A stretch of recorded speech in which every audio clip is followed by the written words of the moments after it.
जय हिंद दोस्तों।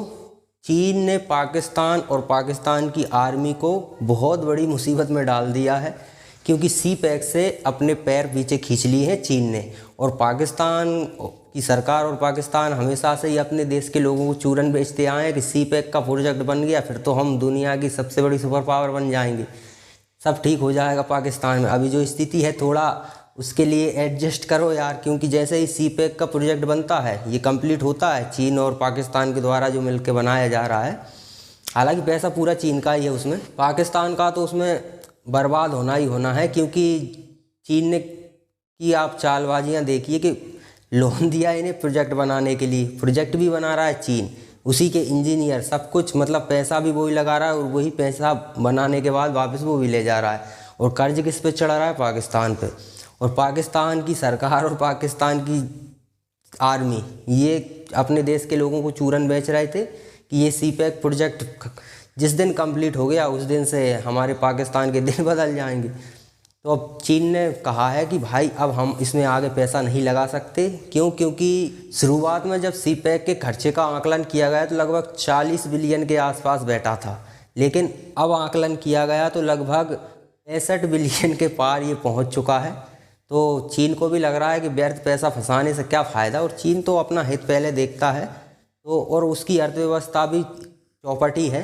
तो उसने कहा है चीन ने कि भाई आप हमारे नागरिकों की और हमारे इंजीनियरों की सुरक्षा कर नहीं पा रहे हो। हालांकि पाकिस्तान ने उनके लिए बुलेट प्रूफ कार भी उपलब्ध कराई थी और सुरक्षा में अपनी आर्मी को भी लगाया था, लेकिन फिर भी सुरक्षा नहीं हो पाई। काफ़ी हमले फिर भी इंजीनियरों पर चाइना के पे होते रहे हैं। तो ये बहाना है। हालांकि ये तो कह सकते हैं चाइना इतने बड़े प्रोजेक्ट को अपने नागरिकों की जान के लिए स्वाभाविक है साइड नहीं कर सकता, तो उसकी अर्थव्यवस्था डूब रही। तो उसका प्लान है कि ये जो पैसा जो ज़रूरी प्रोजेक्ट नहीं है, अब ये तो कोई ज़रूरी प्रोजेक्ट है भी नहीं, क्योंकि इससे पाकिस्तान को तो लाभ हो सकता है, चीन को शायद ही कुछ लाभ हो, क्योंकि पाकिस्तान के हालात इस समय ऐसे ही हैं। तो चीन ने जो बहाना दिया है वो फिट नहीं बैठता है। चीन का मेन मकसद है कि जो ज़रूरी प्रोजेक्ट नहीं है उनसे पैसा निकालो और अपनी अर्थव्यवस्था को बचाने में फ़िलहाल पैसा लगाना ज़्यादा ज़रूरी है। तो और दूसरा एक और काम किया है, इनकी बेइज्जती भी कर दी इंटरनेशनल। इन्होंने कहा है कि पाकिस्तानी आर्मी हमारे नागरिकों की सुरक्षा नहीं कर पा रही है, तो हम इस बचे हुए प्रोजेक्ट को बाद में पूरा करेंगे, लेकिन पहले हम पाकिस्तानी आर्मी को ट्रेनिंग देंगे कि सुरक्षा कैसे की जाती है। तो ये पूरी दुनिया में पाकिस्तान की बेइज्जती खुद उसके दोस्त ने ही कर दी। मतलब पाकिस्तान का सबसे अच्छा दोस्त ये कह रहा है कि पाकिस्तान की आर्मी कैपेबल ही नहीं है लोगों की सुरक्षा करने के लिए।